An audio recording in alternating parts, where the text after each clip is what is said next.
Cyclonic वो वाला rainfall होता है जिसमें साइक्लोन्स की तरीके से रेनफॉल होता है। ये देखिए, इसमें क्या होता है, जैसे एक तरफ से वार्म विंड आती है, दूसरी साइड से कोल्ड विंड आती है, ठीक है, और ये दोनों आपस में मिक्स होती है। तो क्या होता है बेटा, वार्म में विंड जो है ऊपर की तरफ जाएगी, लेकिन कोल्ड है ऑफकोर्स वो भारी होगी, कोल्ड विंड आपको पता है वो नीचे की तरफ आएगी। तो इस तरीके से एक साइकिल सा बन जाएगा, और वहाँ पे जो बारिश होगी तो वो जो होगी वो साइक्लोनिक रेन होगी, ठीक है। वहाँ पे एक साइक्लोन की कंडीशन बन जाएगी।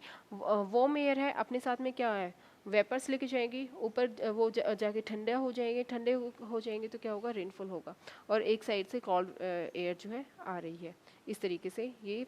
और इसमें जो है बेटा बहुत ज़्यादा स्टॉर्म होते हैं, इस साइक्लोनिक जो विंड होती है इसमें बहुत रेनफॉल जो होती है उसमें बहुत ज़्यादा विंड आते हैं, बहुत स्ट्रॉन्ग विंड होते हैं, स्टॉर्म्स होते हैं। और क्या होता है, इसमें पेड़ वगैरह भी उखड़ जाते हैं, ये सारी चीज़ें प्रॉब्लम इसमें होती है ज़्यादा। अब होती है दूसरी जो है रिलीफ जो है रेनफॉल होती है। इसमें क्या होता है बेटा, जो भी हमारा जो माउंटेन है या हिली एरिया है उसमें मान लो कहीं से विंड आ रही है, ठीक है, विंड आ रही है तो क्या है, बीच में माउंटेन आ गया, हिली एरिया आ गया, तो उसमें क्या होता है, विंड इसके थ्रू ऊपर की तरफ जाना शुरू हो जाएगी। और जैसे ही ये ऊपर की तरफ जाएगी तो बेटा ये ठंडा होना शुरू हो जाती है। और ऊपर हमें पता है क्यों, क्योंकि माउंटेन पे ऊपर की तरफ जितनी हाइट होगी वहाँ पे जो टेम्परेचर कम होगा, और टेम्परेचर अगर कम होगा तो क्या होता है, वो ठंडी होकर कंडेंसेशन के प्रेसिपिटेशन के थ्रू क्या होता है, बाद में रेनफॉल होना शुरू हो जाता है। तो माउंटेन्स की वजह से, जो माउंटेन के रीफ की वजह से होती है, उसको क्या होता है, रिलीफ रेनफॉल बोला जाता है।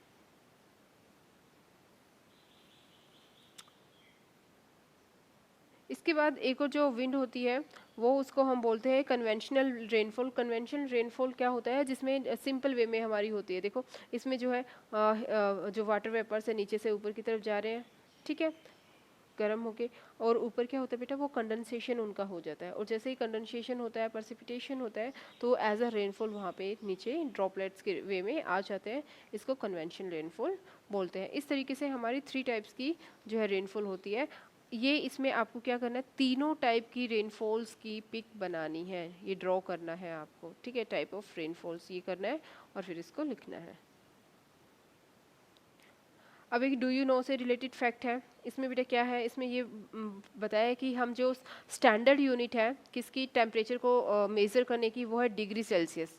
अब डिग्री सेल्सियस किस तरीके से नेम है, क्योंकि ये जो है इस इंसान ने इन्वेंट किया था, और उसका नेम क्या था, एंडर्स सेल्सियस, ठीक है। Anders Celsius invented the temperature measuring unit which is degree Celsius. On the Celsius scale, the water freezes at 0 degree Celsius and boils at 100 degree Celsius. इसमें क्या होता है बेटा, जो वाटर है फ्रीज कितने पे होता है, 0 डिग्री पे, और क्या है जो बॉयल होता है वो कितना, 100 डिग्री सेल्सियस पे, ठीक है। तो इसने इसको इन्वेंट किया था। अब बेटा कुछ और भी है फैक्ट्स।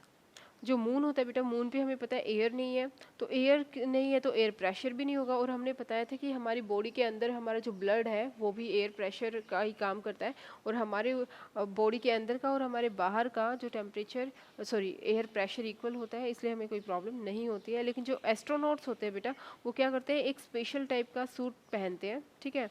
उसमें क्या होता है, एयर फिल होती है, जिससे कि जो बाहर है, जो मून है, वहाँ पे तो एयर प्रेशर है ही नहीं, तो वहाँ पे उनकी बॉडी जो है सरवाइव कर पाए। अगर ऐसा नहीं होगा तो बेटा क्या होगा कि वहाँ पे जो एस्ट्रोनॉट्स हैं उनकी जो है ब्लड वेसल्स ब्रस्ट हो जाएंगी और फिर डेथ हो सकती है, ठीक है। तो उनकी एक स्पेशल टाइप की जो सूट होता है, क्यों, क्योंकि मून पे जो है एयर प्रेशर नहीं है, ठीक है। अब एक है, a wind is name after the direction from which it blows. और जो विंड होती है बेटा, मैंने बता दिया है कि वही उसी से बोला जाता है जिस साइड से वो आती है, ठीक है। जिस साइड से विंड आ रही है उसी के अकॉर्डिंग उसका नेम बोला जाएगा। For example, wind blowing from west is called westerlies. मतलब जो विंड, देखो जो विंड बेटा, देखो ये हमारा है, जैसे ये हमारा अर्थ है, नॉर्थ, साउथ, ईस्ट, वेस्ट। अब देखो बेटा, जो विंड्स इस साइड से जाएंगी, ठीक है, यानी कि वेस्ट से जा रही हैं तो इनको वेस्टर्लीज बोलेंगे। जो ईस्ट की साइड से, यहाँ से देखो, इसे देखो, इसकी साइड से जाएगी तो इनको ईस्टर्लीज बोला जाएगा। ठीक है, यानी कि डायरेक्शन के अकॉर्डिंग विंड्स को डिसाइड करते हैं। यानी कि जो ये जा रही, यानी कि जो वेस्ट साइड से जो जा रही है जितनी भी विंड्स, इस तरीके से है ना, मैंने डायग्राम दिखाया है उसमें ध्यान से देखने के, तो इनको वेस्टर्लीज बोला जाएगा। ठीक है, लेकिन जो इस साइड से आ रही, इस साइड से आ रही है, ठीक है, ये ईस्ट डायरेक्शन से आ रही है ना, देखो यहाँ पे क्या है, ईस्ट डायरेक्शन है ना, तो इनको ईस्टर्लीज बोला जाता है।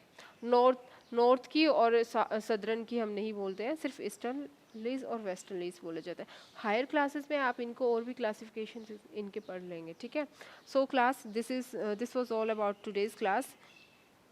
बेटा एक चीज़ ये है कि ये इस टाइप के एस्ट्रोनॉट्स के सूट्स होते हैं। ठीक है।